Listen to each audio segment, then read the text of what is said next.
And we have Renee and Janelle. Okay, take two.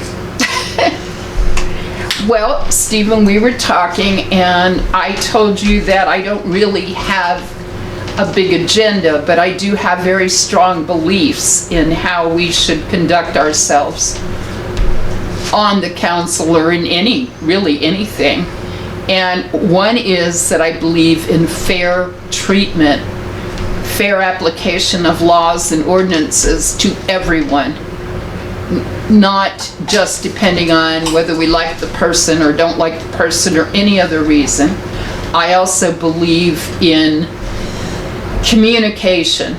People should know, unless it's something confidential because of what it is, people should know why we make decisions we make.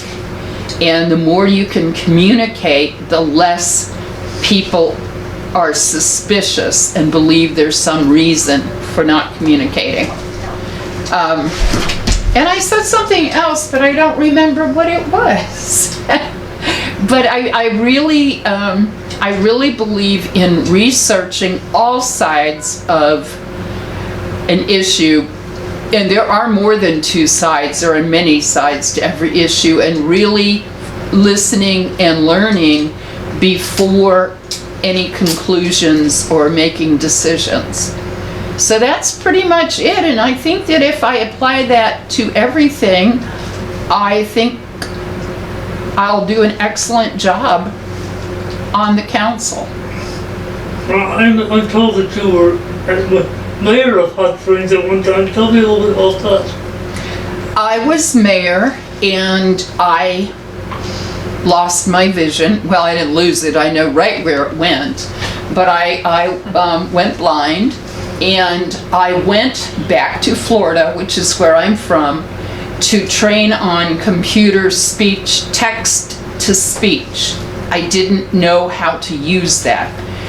And while I was gone, I was offered my old job back in Florida, and I only had a few years to work so that I would get retirement from the state of Florida, and so I chose to keep that job, to take that job back. It was not, well, I couldn't be mayor and be in Florida at the same time.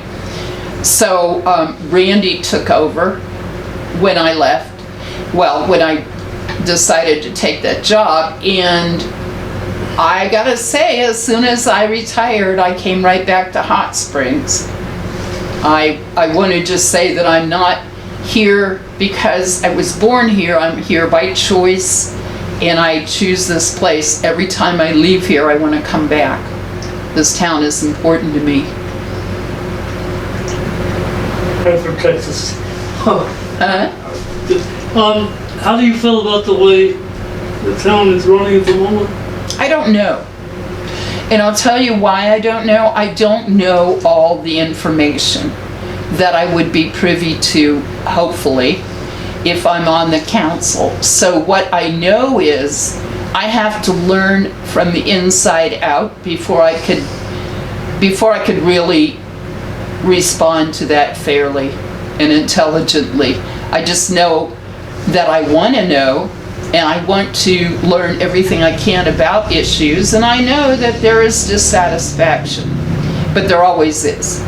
And I think it's important that I pay attention and learn before I start deciding what's good and what's bad. Good to know. I'd like you to address My blindness? yes.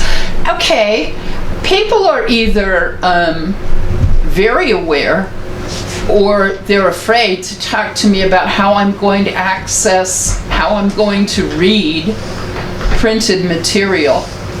And I have speech on my computer, so if things are online, or, you know, not necessarily online, but if they're in the computer system, I can read them. Also, there is a fund for accessibility for readers should I need them. But, you know, when it comes to things like budget and stuff, I can pretty much ask people on the council to read while they're reading for themselves. But I am able to handle print. I'm not so great about walking in a room and finding a chair. And sometimes my dog will make me sit on people because he thinks it's funny. But in terms of getting information off the, that I need to read, I have done that for years. In fact, when I went back to Florida, I supervised a rehab program of about 50-some staff. And so I feel confident in my ability to read and to take care of that. So computers are pretty sophisticated, huh? Yeah, it's not 100% perfect. You have to really work sometimes at figuring out how it's encoded or whatever. I don't have the words in order for speech to work. But yeah, it's amazing. If I had the ability to get information years ago, I probably would have done a longer term in school and stuff, in college. It was just real hard back in the day to get, things read. Thank you, Renee. Well, Steve, I appreciate your interest.